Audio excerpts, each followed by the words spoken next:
So in this chapter, our first analysis is between PBIT and EPS. PBIT and EPS analysis.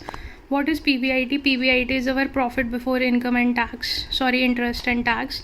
And our EPS is earning per share, right? And to illustrate the basic relationship, they have taken an example of Falcon Limited, who has existing capital structure of 1 million equity shares of rupees 10 each. Tax rate is 15%, right and आगे देखते हैं क्या कहते हैं. Falcon Limited plans to raise additional capital of rupees 10 million for financing an expansion project. And for this contacts, they have two choices. Either they can issue 1 million equity shares of rupees 10 each, or they can issue the amount, or they can issue debentures carrying 14% interest to raise the amount for the expansion of their project, right?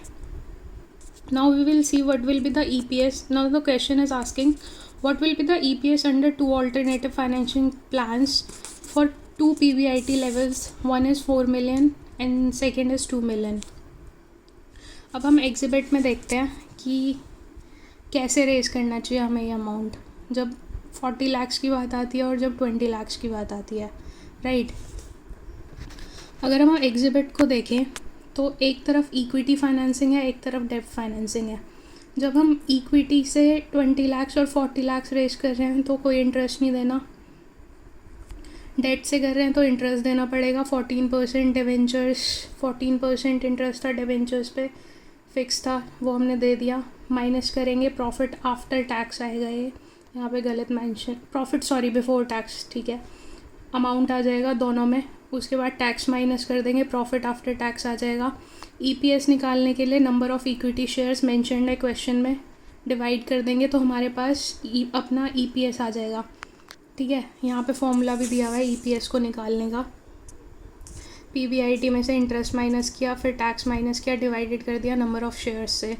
और ऐसे ही नीचे भी दिया हुआ है कि अगर आपको डिविडेंड देना हुआ तो आप वो भी माइनस करके अपना EPS निकाल लोगे. अब हम देखते हैं एनालिसिस क्या है, ठीक है.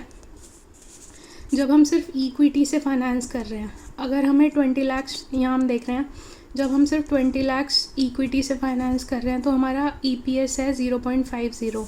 लेकिन जब डेब्ट से फाइनेंस कर रहे हैं तो हमारा EPS है 0.30. ज़्यादा कहाँ पे EPS आ रहा है, अर्निंग पर शेयर हमें ज़्यादा कहाँ पे हो रही है, जब हम इक्विटी से 20 लाख रुपए रेज कर रहे हैं, ठीक है. ऐसे ही अगर हमें 40 लाख, जो कि डबल अमाउंट है, अगर हम इक्विटी से फाइनेंस कर रहे हैं तो हमारा अर्निंग पर शेयर ₹1 आ रहा है, और जब हम डेट से फाइनेंस कर रहे हैं तो 1.30 आ रहा है.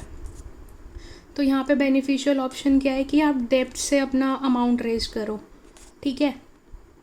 तो वो यही कहता है कि आप ये PBIT और EPS एनालिसिस करके देखती है कंपनी पहले ऑप्ट करने से कि फ़ंड्स किस तरीके से रेज़ किए जाएं. यहाँ छोटा अमाउंट था तो हम इक्विटी से रेज़ कर सकते हैं, उस कंपनी ने निकाल लिया कि हमारा EPS ये रहेगा. जब बड़े अमाउंट की बात आई तो कंपनी ने देखा कि EPS जब डेब्ट से उठाया जा रहा है अमाउंट तो EPS अर्निंग पर शेयर हमारी ज़्यादा हो रही है, तो वो डेट से बड़ा अमाउंट उठाएगा. तो यही रिलेशनशिप होता है. फिर आता है हमारा ब्रेक इवन पॉइंट लेवल.